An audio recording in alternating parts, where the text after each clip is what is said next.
Providence, Departure from Earth, a short story from the anthology series Nightmares, Dreams, and the Monsters in Between Volume 2, written by Sam Qualiana.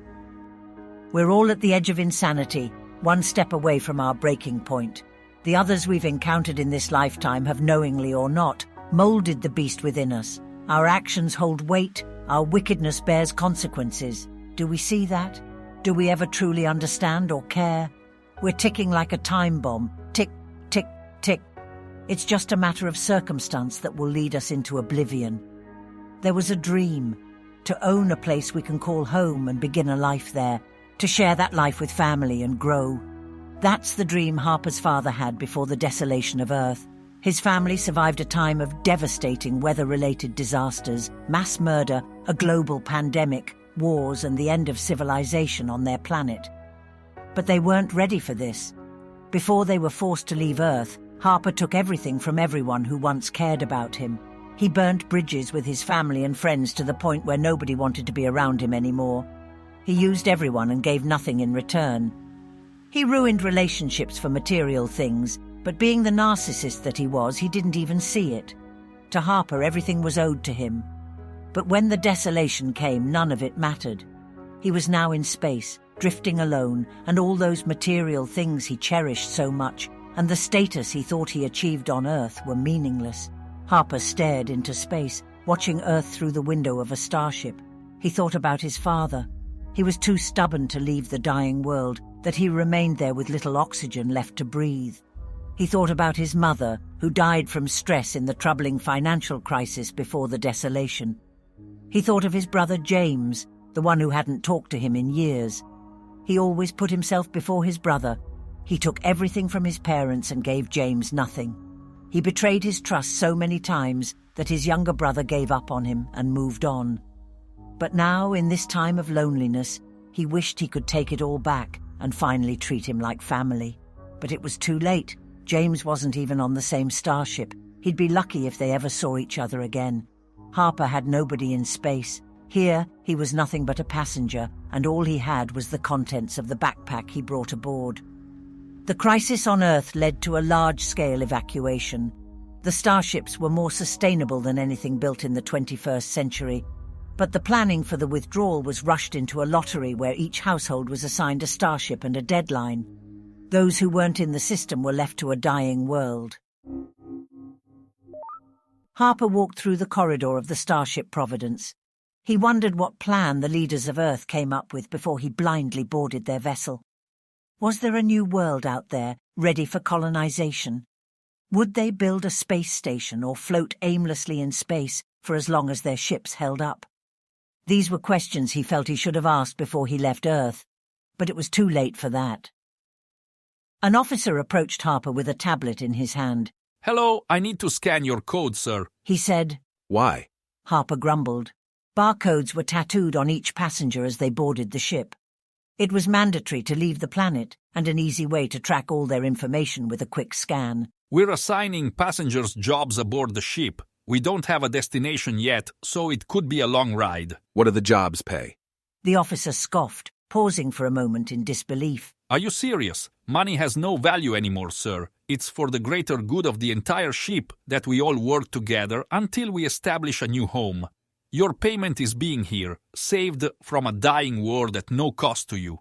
Harper pulled back his sleeve and allowed the officer to scan him. "Harper Morris," he whispered.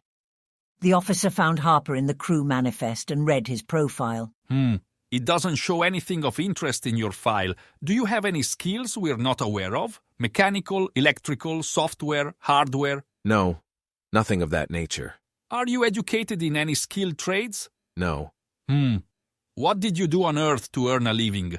"Bought and sold things online." "Well, that doesn't do you any good in outer space, does it?" "You tell me, you're the guy with the tablet." The officer raised his eyebrows, entering information into the computer. "You'll be joining the sanitation team starting tomorrow morning. Report to the lower levels no later than 0800 hours. "A janitor? Are you kidding me? I didn't even clean up at home. I had others do it for me. I'm not doing that. It's beneath me." "According to your profile, nothing is beneath you. You'll pull your weight or you'll be moved to the brig. This ride ain't free, and nobody's more important than anybody else in space. Then give me a different job.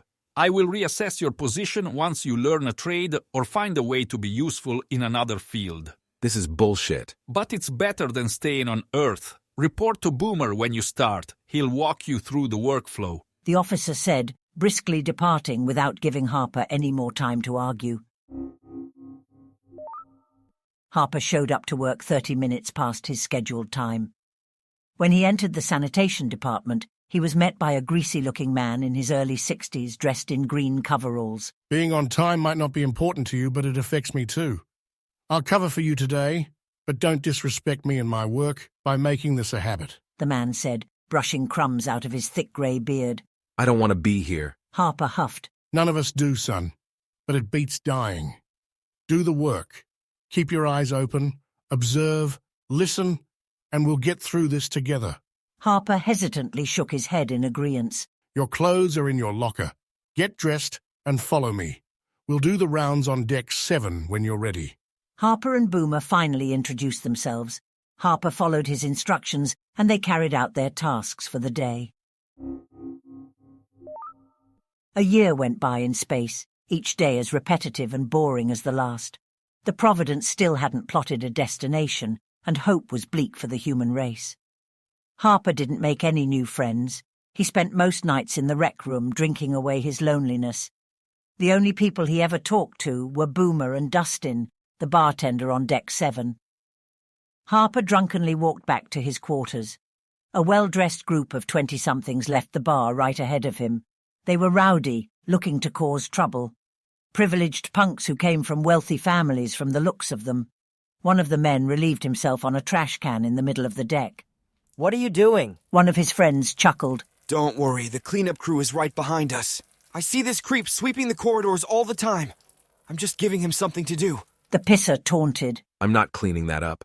My shift is over anyway, asshole. Harper muttered, trying to walk past them. The pisser blocked Harper's path, getting uncomfortably close to him. Where are you going, creep? I said clean it up, he ordered. Leave him alone, Zane. His friend pleaded. Shut up, Kyle. I told this maggot to clean up the mess. It's his job. He thinks he can call me an asshole, he can clean it up. You are an asshole. Get out of my way. Harper replied. Zane punched Harper in the face, then shoved him backward. Harper slipped on the wet floor, falling on his back into the pee. The punks laughed at him, with the exception of Kyle. They quickly took off as a security guard approached. Are you all right, sir? The officer asked. That guy punched me in the face and pushed me in his urine. No, I'm not all right, he said, swaying from inebriation. The officer scanned the barcode tattooed on Harper's arm, running his profile with a small tablet.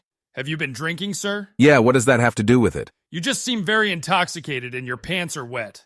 Are you sure you didn't have an accident yourself? Fuck you. I'm not lying. Calm down, sir. Nobody said you're lying. I just want to make sure you're not confused. You know what? Forget it. I see you. The second you look at my file, you act like I'm a lower-class citizen. Just a citizen with a record of being disorderly, sir. Then I suppose you missed that guy hit me in the face, too. You probably think I did that to myself.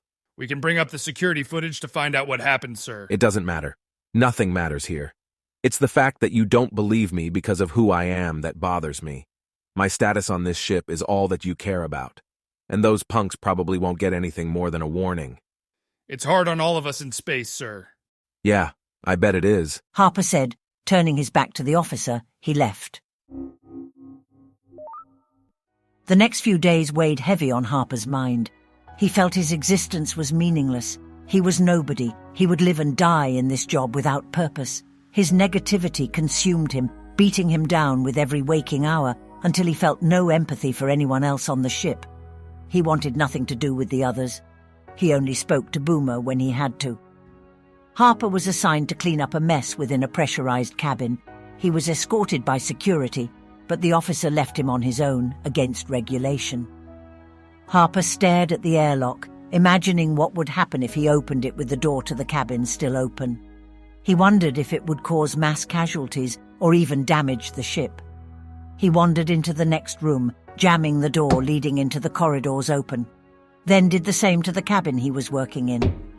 He stared at the airlock for a moment and finally decided he was going to end it all and do as much damage as he could on his way out. Fuck them all. he said out loud, tugging on the airlock. To his surprise, the door wouldn't open. He needed to enter an access code to unlock it. Are you kidding me? He whispered. Harper looked around the room for something to break the door with, but he couldn't find anything. Suddenly, the security officer entered the room with a sandwich in his hand. Hey man, careful what you leave in front of the doorways. If something was to happen in here, we need the doors unblocked so the emergency systems can lock the rooms down. He said, oblivious to Harper's plot. Oh, wow. Sorry about that. Harper muttered, shaken by the situation.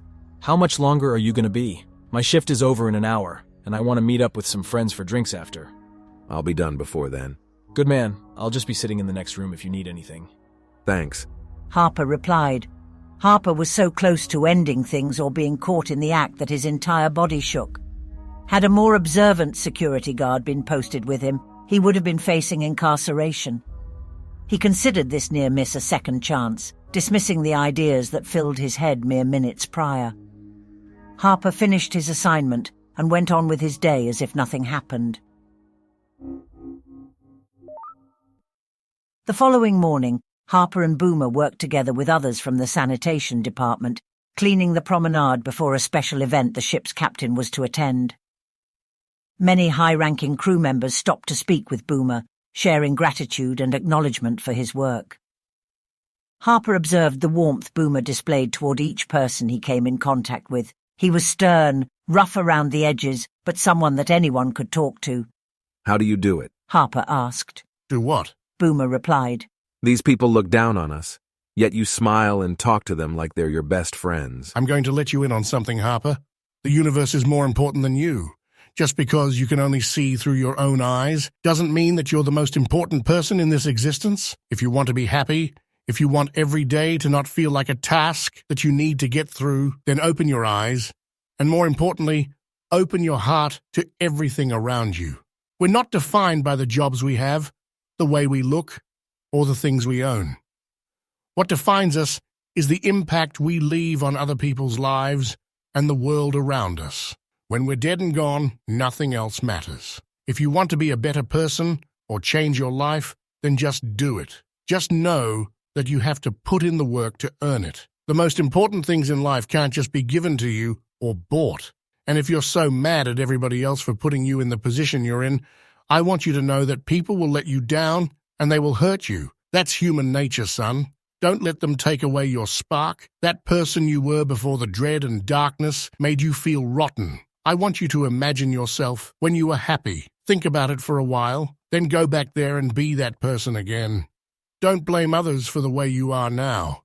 You can always be who you want to be. I thought about ending things recently. For a brief moment, I would have done it if circumstances didn't stop me. Why? Because I'm alone. Because I have no purpose. I'm unhappy. These are all things you're able to change if you put the effort into it. Space is a lonely place. Hell, Earth was too. But that doesn't mean we're alone. You've got me, pal, if nothing else. Harper took in Boomer's wisdom, reflecting on his past and wrongdoings, all the things that led him to the path he was on. Boomer was right. He was right about everything. A crowd gathered as the captain took the stage. He spoke into a microphone, making an announcement to the entire ship. Hello, everyone. This is your captain speaking. Thank you for your patience on this long journey. I'm relieved to inform you that we finally have good news. A large screen broadcasted a beautiful, flourishing planet on the display. We have discovered a planet sustainable of human life and 3 times larger than Earth. If you are standing by a monitor, you are some of the first Earthlings to lay your eyes on planet Adonis.